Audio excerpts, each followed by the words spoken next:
శాంతి శాంతి శాంతి. ప్రియాత్మ బంధువులకు, భక్తవరులకు శ్రీ భగవాన్ శ్రీకృష్ణ పరమాత్మ మంగళాశీస్సులు. సుకృతశ్రీ పద్య సౌరభాలు అనే శీర్షికతో సామాజిక ప్రార్థనా పర్వం నుండి కొన్ని పద్యాలు, నీతి పద్యాలు, ఆధ్యాత్మిక మార్గంలో ఉన్నటువంటి బ్రహ్మతత్వాన్ని తెలియజేస్తున్నాను. శ్రీ విలసిల్లగా బ్రాహ్మీ దేవీ కరుణా కటాక్ష దీప్తుల జనముల్ ధీవినయ శ్రీలొందగా నేవిని చదయింపెసంగు నీతుల సుకృతి.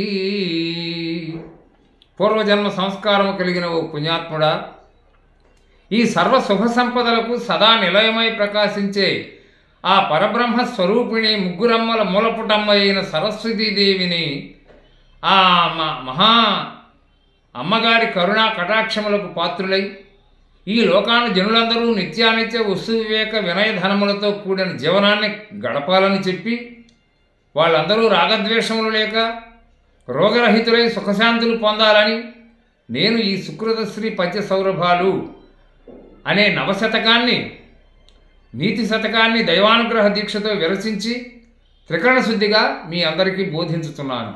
మహాత్ములు, మరి మహారచయితలు, ఋషులు, బ్రహ్మర్షులు, రాజర్షులు అందరూ నన్ను ఆశీర్వదించి ఆదరింతురని మిమ్ము సదా సర్వదా ప్రార్థిస్తున్నాను. ఓంకారం వే బ్రహ్మము, ఓంకారమే శక్తి రూపము, ఓజో గుణమౌ ఓంకారమే జీవేశ్వరులు, ఓంకారమే సచ్చిదాత్మ ఓపుము సుకృతి. ఓ సుకృతవంతుడా విను, ఓంకార స్వరూపమే పరబ్రహ్మమై ఉన్నది. ఓంకార శబ్దమే ఆ శబ్దస్వరూప నాదబిందు కళాతీతమై అది ఈ లోకాన్ని సమస్త శక్తి రూపంగా భాషిస్తూ పరిపాలిస్తున్నది, ప్రకాశిస్తున్నది. ఓజోన్ ప్రాణశక్తిగా సృష్టి కవచమై ఉన్నది. ఓంకారమే తత్వస్వరూప జీవేశ్వరులుగా ప్రతిభాసిస్తున్నారు. ఆ ఓంకారమే సత్తుచిత్తు ఆత్మగా, పరమాత్మగా ఉప్పి ఈ త్రిగుణ భూయిష్టమైన మాయా జగత్తుగా, త్రిగుణాతీత పరబ్రహ్మముగా ప్రకాశిస్తూ శుద్ధమై, పరిపూర్ణమై, నిశ్చలమై, నిర్లిప్తమై, నిర్గుణ నిర్వికారమై, ఆనందదాయకమై ఉన్నది.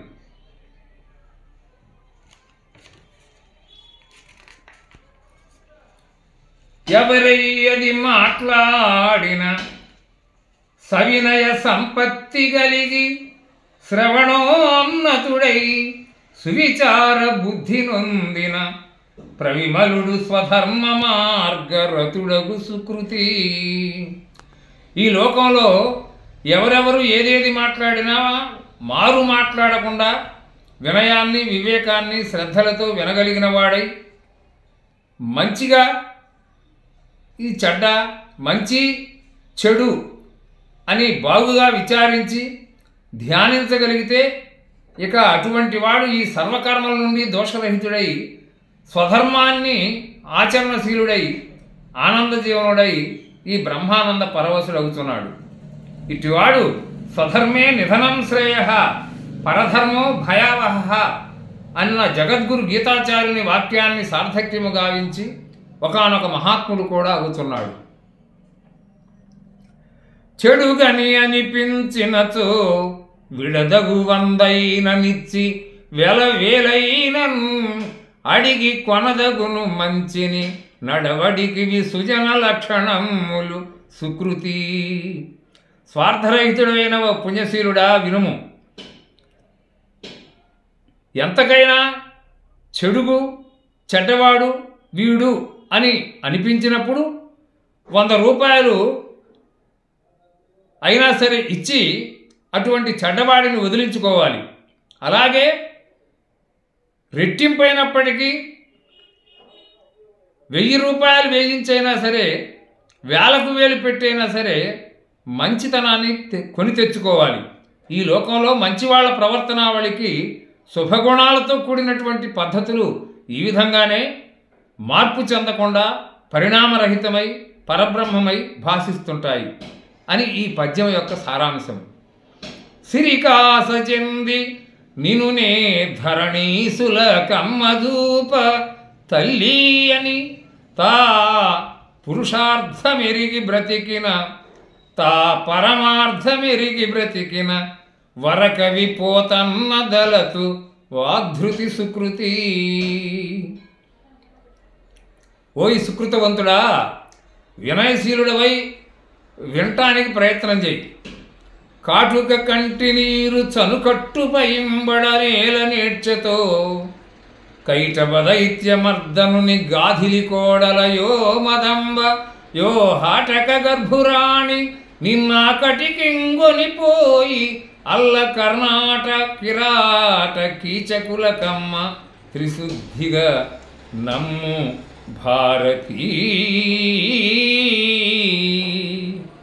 అని ఒక మంచి పద్యాన్ని చెప్పి చంచలమైన సంపదలతో పొట్టకూడితో ఆశించి సరస్వతీదేవివైన నిన్ను, ఆ పరమపావన మహాభాగవత గ్రంథరు రాజము అయినటువంటి నిన్ను నేను రాజ్యాంతే నరకంధ్రం అని అలా బ్రహ్మర్షులచే నిందింపబడినటువంటి ఈ రాజాధములకు ఎంతమాత్రమును విక్రయించలేనని సదాచారుడై జీవించిన ఆ మహాకవి పోతనామాత్యుని దృఢమైన వాక్కు కోసం నా హృదయంలో ఆయనను స్మరించుతున్నాను అని ఈ శతకకర్త ఆ సద్గురు దేవులైనటువంటి పూర్వకవులను స్తుతించుతూ మంగళాశాసనము చేయుచున్నాడు.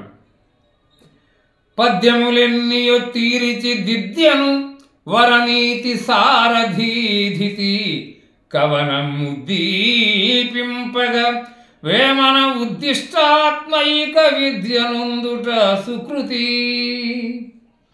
దైవాంశ సంభూతుడమైన ఓ పుణ్యాత్ముడా, ఇదిగో చెప్తున్నాను విను.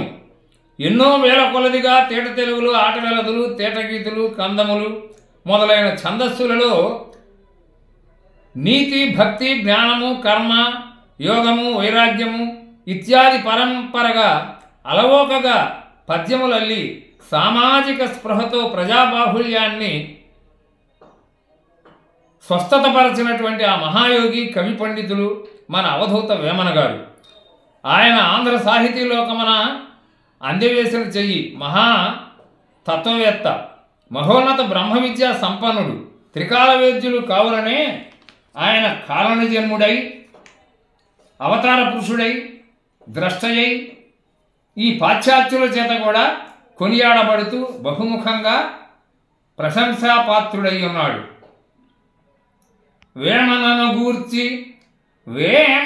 గూర్చి బ్రౌనునకే మున్ను రుణానుబంధమేర్పడెను, ఆ సేముషి పర సాహిత్యం ప్రేమించి పరిష్కరించి పెట్టెను సుకృతి. ఓ పుణ్యశీలుడమైన భారత వినుము. తెలుగుదేశంలో కొండవీటి రెడ్డి రాజులలో జన్మించిన వేమన మహాయోగికి ఎక్కడో ఆంగ్లదేశంలో జన్మించిన వాడి ఉండి కొందరు చెన్నైలోనని నానుడి. ఆంగ్లేయుల పరిపాలనలో ప్రభుత్వోద్యోగి అయి గవర్నర్గా వచ్చి బాధ్యతలు స్వీకరించి తెలుగు నేర్చుకొని తెలుగు భాషామ తల్లికి ఎనలేని సేవ చేసిన మహోన్నతుడు చార్లెస్ ఫిలిప్ బ్రౌన్ మహాశయుడు. ఆయన తెలుగు కవి అయిన వేమన పద్యాలను మెచ్చి వాటిని చిన్నపిల్లలకు పాఠ్యాంశంగా చేర్పించి పుణ్యం కట్టుకున్నాడు. లేకున్న వేమన సాహిత్యానికి ఇంతటి విశ్వవ్యాప్తి అనగా కీర్తి అంటే వినుసుకెక్కే విమలమైన కీర్తి దక్కి ఉండేది కాదు. ఇది సత్యం.